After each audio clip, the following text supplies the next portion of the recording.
Thank you, everyone, for that those presentations before the break. And the director gave us, I think, some great hope as he embraced many of the issues of HIV and aging. The next group are folks who whose voices we need to hear. They are some are long-term survivors. Some are also directors of programs, and I'll ask you to start your video. Okay. And I'm going to introduce them as a group, but I want to introduce, though he's listed last, the James Meadows, who is from New Orleans. New Orleans has been part of our psyche almost for the last few months. We often focus on the East and the West Coast and forget the Gulf Coast, or among other places in the USA. But I've had a great chance to interact with him and help him launch a similar webinar in New Orleans. And here's a state that has not embraced ACA, is considered among the poorest, and clearly has challenges that include the weather. I think you're undergoing another storm there. And after James, we're going to hear from Michelle about her program with LGBTQ folks living with HIV, where it does screening for mental health issues. And then from Greg Berkner, who's going to tell us about his hub program at GMHC and how he is facing the challenges of socialization, as well as education and integrating that population into programs at GMHC. And let's see, I think that's it for now. Anyhow, I'm going to ask James to speak first and then take it from there to Michelle and then to Greg. Thank you. Hey, good afternoon, y'all. Yeah, we've definitely been hurting in New Orleans for the last few weeks. It was not as bad as Katrina because the levees held, but a lot of people still don't have power. My internet could be spotty today. It's been a really tough time for us down here, but very grateful to be with y'all today. I'm the director of SAGE New Orleans. SAGE is a national organization that provides services and advocacy for LGBT elders. What we do here is we have socialization events, and we also do cultural competence trainings. In the field of HIV, last year and the year before, we hosted the first summit on HIV and aging that's ever been had in New Orleans. And last year, we were lucky to have some of the folks here participate in that. We're also, we have a professionally led support group for people who are living with HIV and aging with HIV, led by a mental health therapist. So that's what we've got going on down here right now. I hope everybody was able to hear me. I'm just looking for that "you're unstable" message, which I get so often. You're good.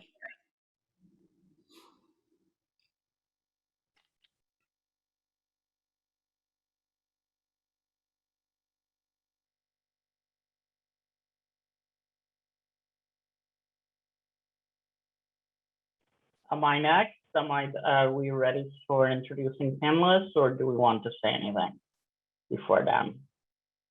I think, yeah, folks want to kind of start with the first question, which is just, kind of more about your work as Jim just did. Awesome. So to start off, I'm Victoria Rodriguez-Roldan. I will be from AIDS United, Senior Policy Manager over there. I will be moderating today and just asking a few questions. I will be trying to limit my role to that of moderator because I am not exactly as aging of the demographic as the age of 32. And I want to apologize if people see me wiping my sweat. I just moved into a new house and haven't gotten the AC working. But I would like to just ask the various panelists to briefly introduce yourselves and Tell us about your background or advocacy work that you do.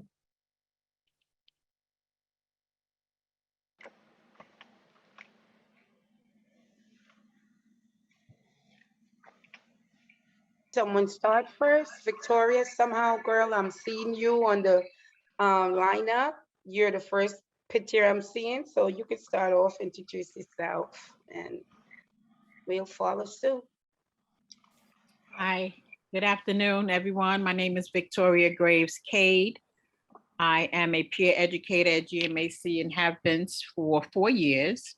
I have 26 years experience working with persons with HIV, substance abuse issues, and the severely mentally ill. I am a 27-year survivor of HIV, and I am 62 years young.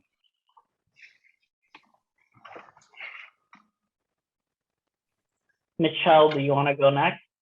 Okay, I'll go next. Hi, good afternoon, everyone. As stated, my name is Michelle Lopez.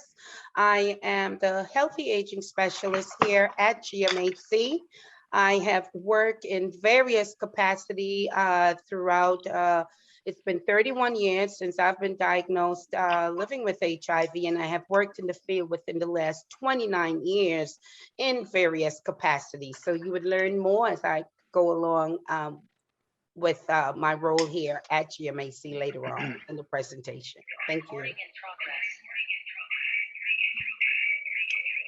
Okay. Could everyone who isn't talking mute themselves? We just had a little bit of that. Yes, sorry.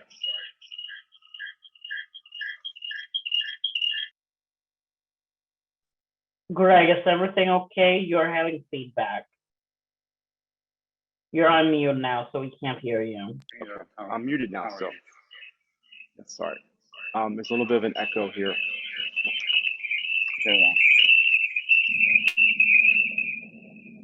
There we go. Sorry about that. My name is Greg Rockno. I am currently at GMHC as the Assistant Director for the Brene Broger Hub for Long-Term Survivors. Also work with the Buddy Program. I am a long-term survivor. I was diagnosed in 1999 with HIV, and I am a client of GMHC, and I've been working there for about past 5.5 years. So very passionate about in the field of HIV and aging, and assisting older adults who, you know, they face a lot of ageism and a lot of issues, especially with the medical field. Navigating things and socialization. So thank you.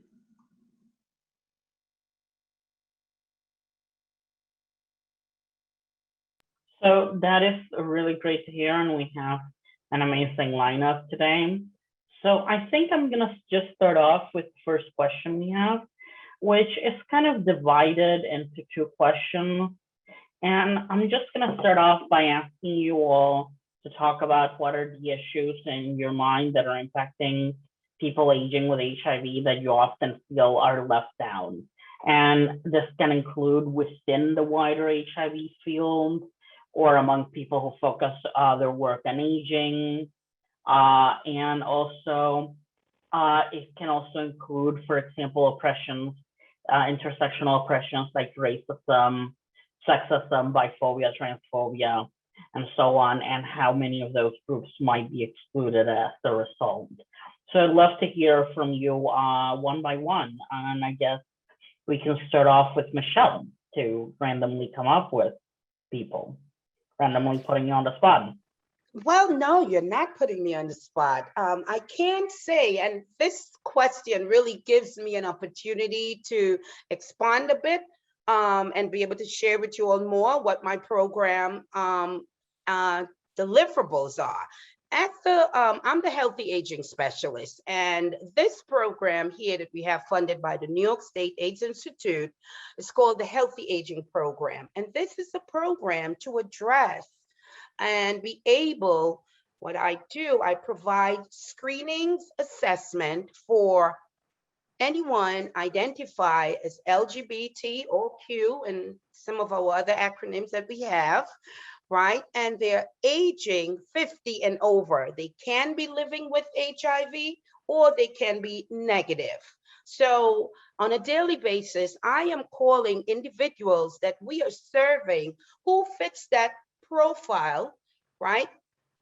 Aging over 50, living with HIV or not. And I would call these individuals. And as a peer, what I do, I follow the guidelines of the assessments, the questions that we ask. But what is very fulfilling is that through the conversations, individuals then start talking about their needs and their identities, or they would even speak to me about their significant other. So one of the things that I can say through the healthy aging programs that it's really allowing us to do, and I had shared these information with some of our staff and supervisors, it's amazing to me how much men over the age of 50, and these are Hispanic men predominantly I'm seeing, and also to African-American men who is now beginning to address or looking for support to address some of their mental health needs. The other thing also too that was very striking for me is that in this group, I am finding very few women who are identifying within the LGBTQ population who wants to address some of their mental health needs. But on another sense, I'm even identifying women who, through conversations, is sharing with me, I'm bisexual, it's not my label, you know, myself or my partner is aware of this, but I feel ashamed. So for me, I think once again, within our LGBTQ population, those of us who are aging are walking around with some of these hidden needs, and we are still have not created, I would say, the platform to make someone feel comfortable to live their life. You know, I'm not trying to personalize needs here, but I'm a bisexual woman and I share things as a peer and I engage individuals in these discussions so that the person can feel comfortable to talk about their needs. And I'm seeing where individuals are needing that space, and I am putting the appeal out there again. We still cannot, you know, impose our biasness when we are working with our populations that are out there who they have the mental health needs, but it's creating that space to bring them to that level of comfort where they will talk and share about their needs. So I'll end there because I want other participants to be able to speak. Thank you. And thank you for those words of wisdom. Victoria, do you want to go? I almost lost my train of thought, but however, if I can remember the question, What is for me to repeat them? You said what issues impacted people, right? Yeah, it's about issues impacting that you feel people aging with HIV that you feel are often left out of the conversation. Right. And earlier today, Ms. Reese really nailed it for me. For one, heterosexual African-American women are definitely being left out of all conversations, and dealing with the whole person. We're more than just living with HIV. Like I said, I'm 62 years old. I've been living with HIV for 27 years. But there's more to us than that. And going into spaces where you have people that believe they are the authority over us. And no one can know my body like I know my body and what I've been through this process. So yeah, that's a big issue for me. Not respecting the lived experience, common sense, education, work experience, how we support one another. There's a lot of factors that go into what's impacting people living longer with HIV. And a lot of the people earlier touched on that, you know, but my biggest thing is dealing with the whole person and talking with them. Let them tell you what's going on. Let them speak their truth. Because if you don't, you're third-party information. You're giving third-party information to people that are making policies. And that's a problem. I live in Brooklyn. I live in Bedford-Stuyvesant. I'm an African-American woman. I have different issues. Are you asking us those questions? And no, they're not. I haven't been in any trials or asked to be in any trials. 27 years. So there's more of us out here, living with this virus and heterosexual. So I don't want to get on a soapbox, but I think that's it for me right there. Thank you. Greg, you muted yourself and are ready to go. Hard act to follow, Michelle and Victoria, but I really like what they said. So just to give you a little background of the programs that I run. So the hub has different components. We have educational, we have social, we have different. We have I'm Still Here, which is a online series, a webinar. Used to be in person that we now conduct online. It's 6 modules over the course of a cohort. We did it last year. We had a great success as a virtual format, so it was very well received, and we started again last Thursday, and again a good response, good turnout. So there's many different things that we are trying to do in the hub. One of the biggest components is social, and we have weekly groups. Every Friday right now, Fridays from 4 to 5:30. We're going to be shifting that in October to Wednesdays, just to accommodate people's schedules, so you can get more people involved. And those are groups that are based on like this social discussion. And what we're trying to do is we have themes each week. First week we have a game night bingo. Second week we have a health and wellness topic. Third week we have a book club. And then a fourth week, we have a Spanish language group, Yo Sigo Aquí, which is new, a new support group for Spanish speakers. And it's conducted by our peer assistant, Alejandro Santiago. And then fifth week, we have special events. So overall, since we've started this in April, we've had pretty good turnout. I think we're starting to get our bearings, what people are looking for, and we have a consistent crowd. The other component is the buddy program, and that's been around since the beginning of GMHC. It came back in 2014 as a social connection with trained volunteers who are paired with clients at GMHC, and they used to meet in person. During COVID, they went to a virtual format, and now we're back in person with certain precautions when meeting in person. But so I say that because really the issues that I feel that older adults face, and as a gay man, I'm 51. I just I hit that AARP. I got the magazine in the mail, and so I understand what it's like to be aging now, and how ageism in this country is really it's an issue, and especially in the gay community. So as I age as a single man, it's difficult to have a future orientation of like, okay, am I going to have somebody? Is somebody going to be there for me? I don't want to die alone, type of a thing. So that aspect plays into a lot of people's. A lot of people live alone. And during COVID, that was sort of amplified. People weren't able to socialize, and people were isolated. The first time in my life that I felt completely alone, not being able to socialize. So I was able to relate to a lot of those feelings of isolation and loneliness. So I think as we are aging, and Victoria, made a point that looking at the total patient or client that we have, and looking at their lives and talking to them about what they need, and that includes social aspects that they need. They really need to.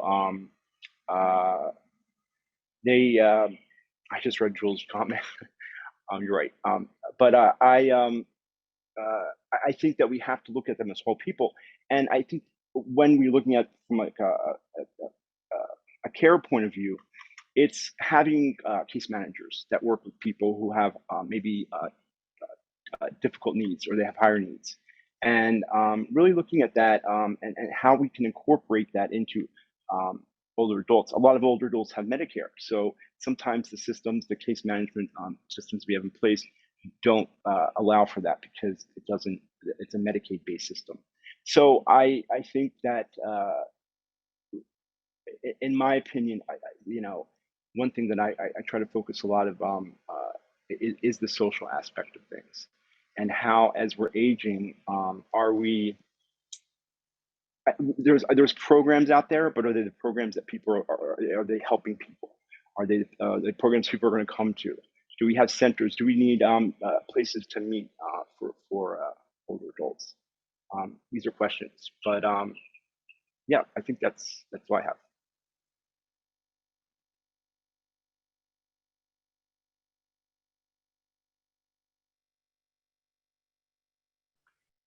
Jim, you want to go? I'm sorry, I went off camera for a little bit. I was interrupted by my wife to be told that our dog ate all of our sandwich bread. That Oh, Lord. Sure. Issues that are sometimes left out. Well, one thing is, getting more people who are aging with HIV involved with local planning councils that help prioritize how Ryan White funding is spent locally. Those planning councils are required to have people who are living with HIV on them. And I'd like to see more people who are aging with HIV get involved. They know more than anyone else what the emerging issues and needs are and are going to be. We worked with Sage National this year to create an information packet that explains these planning councils, how they work, and how people who are aging with HIV can get involved with them. I'm going to drop that link in the chat in just a sec so people can have that. Other things, home delivered meals. Here in New Orleans, there's a very long waiting list for Meals on Wheels for elders. Crescent Care, local federally qualified health center that works with HIV in town, they have Food for Friends, which takes up some of that slack. It's a great program. Child care support, outreach to people who don't speak English. But another thing is people who are struggling with substance abuse, people who are struggling with or smoking tobacco, some of these things that we know are associated with poor outcomes. The main support system out there is, our 12-step groups, which are, Alcoholics Anonymous and the like, which are very helpful for a lot of people, but sometimes the language can be perceived as a little more religious. And so we need more support services that are secular based for people who have religious trauma. Programs like Smart Recovery, harm reduction based models, and the like. I think that people talk a lot about psychosocial and social support. I don't think it's left out of the conversation, but I mean, in practice, I think that especially outside of big cities, there aren't really a lot of opportunities for social connection and psychosocial support. Just an opportunity to meet people who you can identify with and have a chance to make new friends. And over the last year and a half, as we know, it's been just much harder. But finally, I would say, Melanie Reese put it, the way she put it earlier was people need a more robust quality of life and the opportunity to age in place. Here in Louisiana, as in other places, the default for a lot of people with some health conditions is nursing homes and long-term care. In a lot of cases, people could stay home and could age in place if they just had a little more support. It could cost a lot less for Medicaid to reimburse a personal care attendant a few hours a week than to send someone to a nursing home. But where Medicare and Medicaid fail, programs that promote intergenerational support. Greg mentioned the buddy programs, and I saw Jules' comment, but right now we can talk on the phone, we can check in on each other, we can do a Zoom, we can have an outdoor visit on the porch. So promoting those kinds of events and intergenerational support, events where younger people who are living with HIV and older people who are living with HIV can be connected. And I'm hoping as this pandemic winds down, we can get back to more of that. But yeah, in the meantime, just like call your people, reach out. I've been lonely this year too. I mean, I understand that the mental health toll that's been taken, but I better stop talking now. I've talked enough. Victoria, if I may, I really do want to add in, that's Miss Rodriguez I'm speaking about. And I have to say this because I made an ode to myself, the earlier part of this month, I did a group for our transgender program called Evolution. And if nothing else, I want to be mindful how I'm saying this. It's a community that, I think some of the work and the services and the needs is happening in a silo because it's a group of individuals who have to be so cautious and protected. And for me, that support and that issue that they're facing, it's not being addressed by all of us. We are, I'm not saying within just the LGBT community, but for any of us that is doing advocacy work, I commend Victoria. Victoria is putting it out there. You would hear Melanie saying when they speak about the needs of heterosexual women.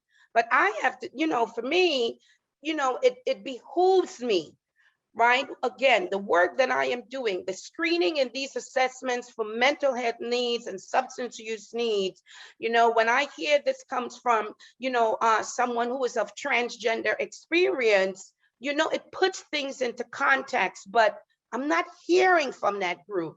And one of the things that I'm going to say as an health advocate here, sometimes we don't have to wait for anybody to invite us. We must be able to come forward. We know what our needs are. And we know where decision tables, are gathering and decisions are being made.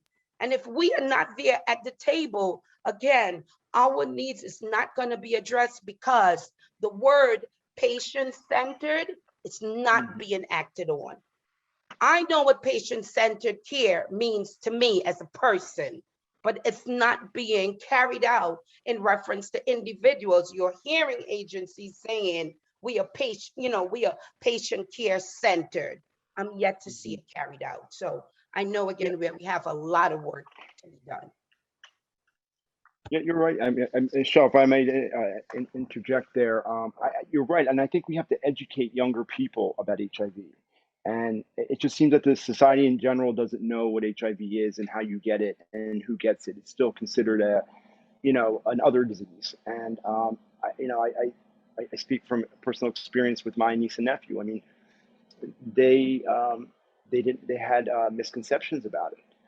And so I think, yeah, you're right. It's there people who work in this industry, we know all about it, but the general public doesn't know as much. And I think that's how we'll be able to break down stigma.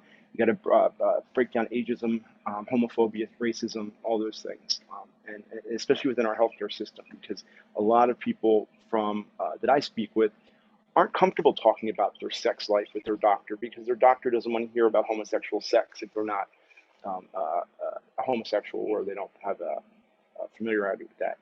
So there are things like that that are out there that I think as we as advocates, as we educate, we look to the broader community and how we educate on HIV. Thank you so much for that. And I think, Mary, can you tell me how long do we have? Because the calendar invite I have says 45 minutes, but I thought it was an hour. Yeah, we had that. That's exactly it. It's till 2:45. Okay, so we have 15 minutes left. So I would like to give a question along the lines of how we've already touched a little bit about isolation among older adults living with HIV. But a question that I would like to hear It's about what would you like providers to know from aging people with HIV?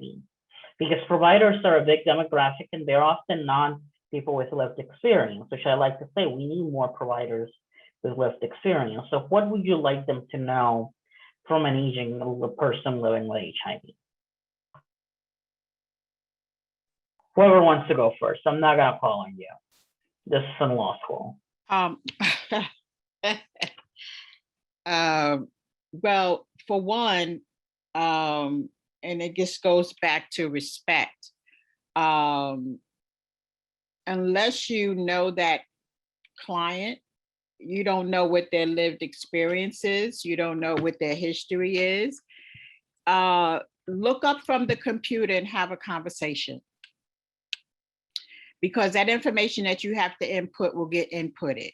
So focus on the person that you're in front of and listen. Because most of the time that person is going to tell you why they're there, what's going on with them, and what they perceive is going to be the best treatment for them.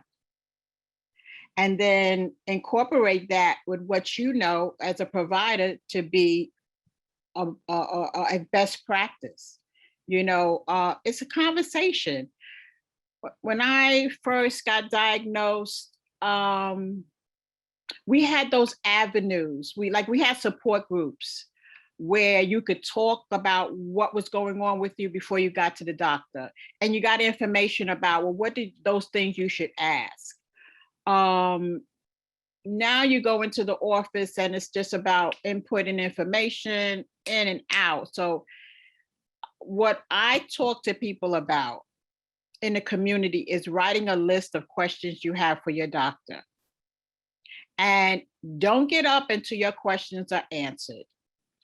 Be empowered because it's your health, it's your life. And I think we need to spread that message more because my generation and older and the African-American community, we look at providers as on some pedestal. And they are people with biases, but at the same time, they don't know you as well as you do. So have a conversation, feel comfortable about having that conversation with your provider. And if you're not comfortable with that provider, get you another one. It's your health that we're talking about. So I would say conversation and listening.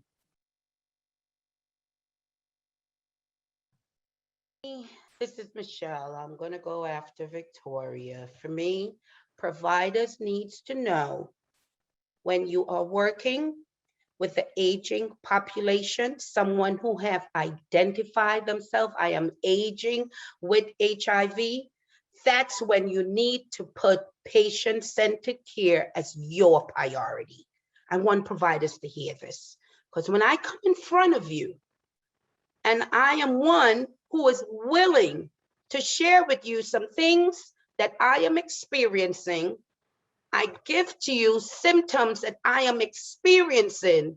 It's not up to you to say, that is not normal. Let's look at why did Michelle say she's experiencing these kind of symptoms. We have a group of providers out there, and I know Dr. Anjali Sharma is going to address this. They are under a body called the CFARS, Centers for AIDS Research, and they are funded by NIH. And what they have done, and they continue to do, is to put,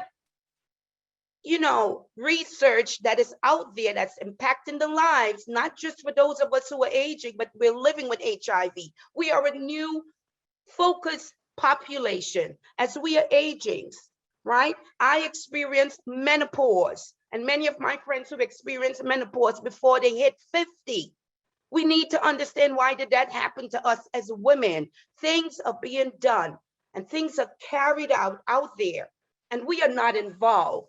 The other piece that I'm going to say, the importance, and this is why I keep talking about patient-centered care.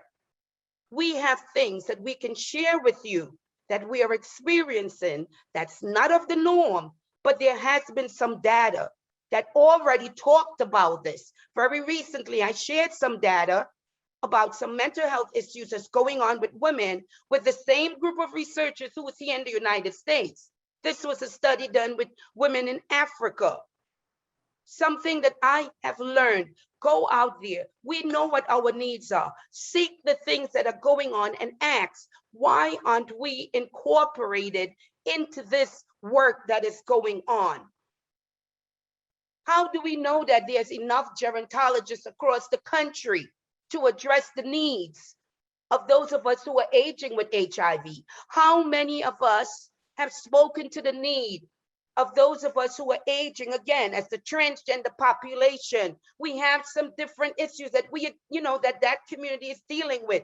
We do not have to wait. And I'm saying this now to my community, we don't have to wait to be invited. I'm going to start shooting it out there, the different types of work and the research that's going on that needs representation. If we are not accounted for and we are not included, the findings that's going to be found is not going to be about our needs because we were not represented. And I'm going to say it again. We don't have to be invited. Invite ourselves. We are part of society. We know what our needs are. We have the networks. We have the networks of PWAs who are putting information out there. And it's not about that person. Some of us who are putting these information out there is because we are trying to invite other people. As Victoria said it, the cisgender, the heterosexual community, no pun intended, but I think this community don't need or have to wait for somebody to invite them. Make yourself present. Do like Michelle and Jules. Invite yourself. Let people know why we are worth being there and how important our needs are, and help them to understand what our needs are. None of these providers out there can read our minds. They're not psychic. So I'm going to keep bringing it. I'm going to keep bringing it until the good Lord takes me off of this earth. Thank you.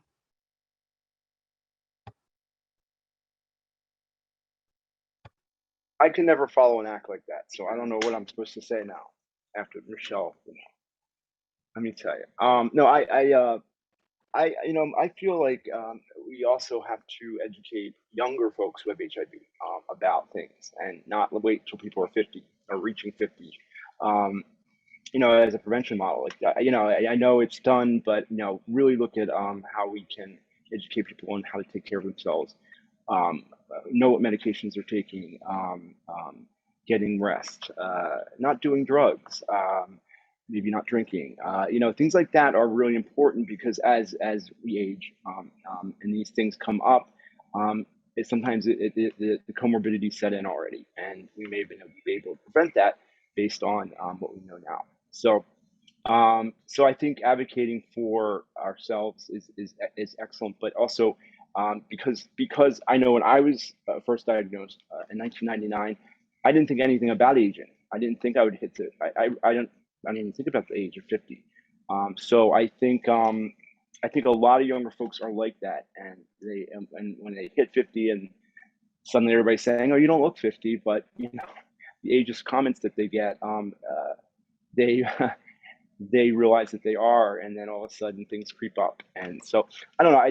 That's always been my thought. I always thought of like as looking at the prevention side of things, and even when you're HIV positive, that preventing future comorbidities is important, in teaching that young, and then teaching folks that aren't HIV positive about what HIV is, that it's not a gay disease. It's not a Black disease. It's not a poor disease. It affects these communities, but it's not. It can affect everybody. And I feel like when you look back at the AIDS years, the ACT UP years, people, HIV and AIDS was in your face. It's not in your face today. People are not out there talking about it. At least from what I hear, people aren't talking about it. Yeah, you hear about PrEP. But people don't know necessarily. I mean, they know about U equals U, but not everybody does. I think the percentage of the American population that knows about it is very low, and I think that just came out in POS magazine too. That survey, but yeah, that's I think we have to start younger. in teaching people things and communicate to the broader community. And be loud, like Michelle. Michelle has a great voice to get the information out there. So yeah, that's all I got.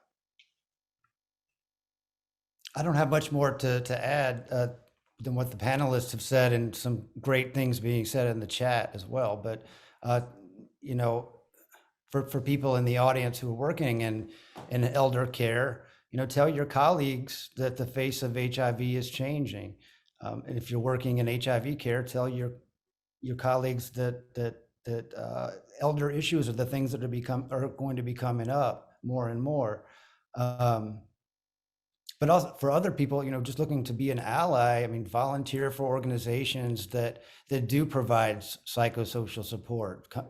Be a phone buddy. Sage has the Sage Connect program.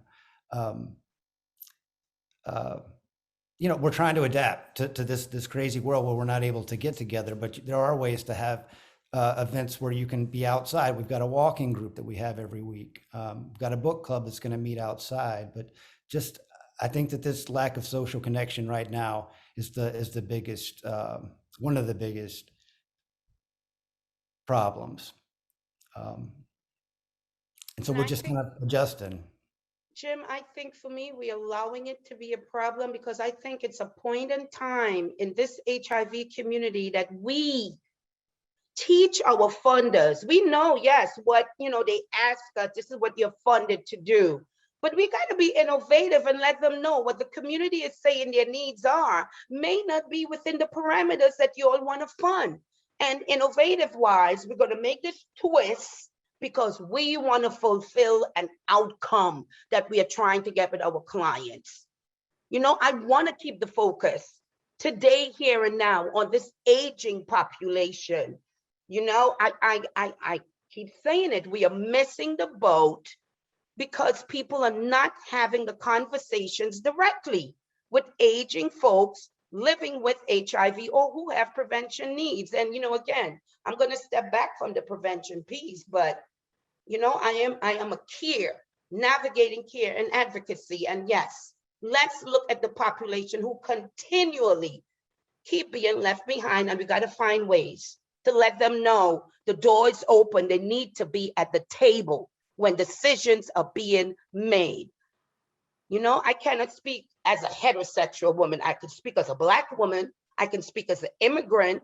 But, you know, my needs, I got to say, is not along the spectrum as a heterosexual woman. So when I sit with those providers, or if I get at those meetings, invited or not, there is a public comment because people tend to think you just got to be appointed at some of these decision-making tables. No, there is always a piece for public comment and public, you know, information sharing. Make use of that.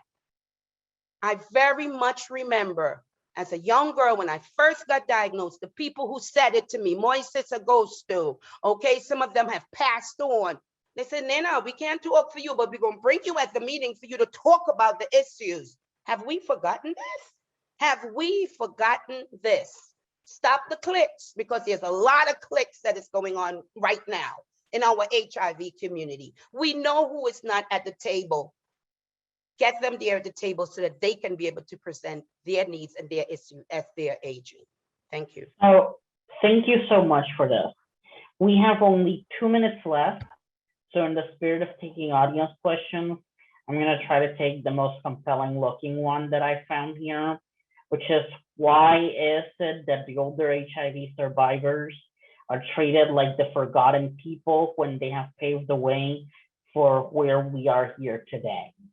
And if one or two of you can answer it, and then we can call it a day. Well, for one, I think Michelle nailed it in some aspects, and particularly the click. We're forgotten because we are not at those places, but a lot of times we're not at those places for various reasons, mostly health related. can't make it, don't feel up to making it, fatigued, all those things are still happening. Not knowing where those places are, transportation. You know, there are reasons why a lot of people are not at the table anymore. Nonetheless, we need to galvanize them again. We need to incorporate them in this struggle again, because it is a struggle. It is an immediate struggle. A lot of things are not being addressed, not trickling down. And yeah, we need to act up again. And so, Michelle, I'm glad that you've taken the charge to inform us on where we need to be and when we need to be. If I have to come with my walker, which I don't have right now, thank you. But whatever, by any means necessary, we do need to be there. And so I'm really excited about this conference today. I've got energized, and we do have work to do. We will not be forgotten for long.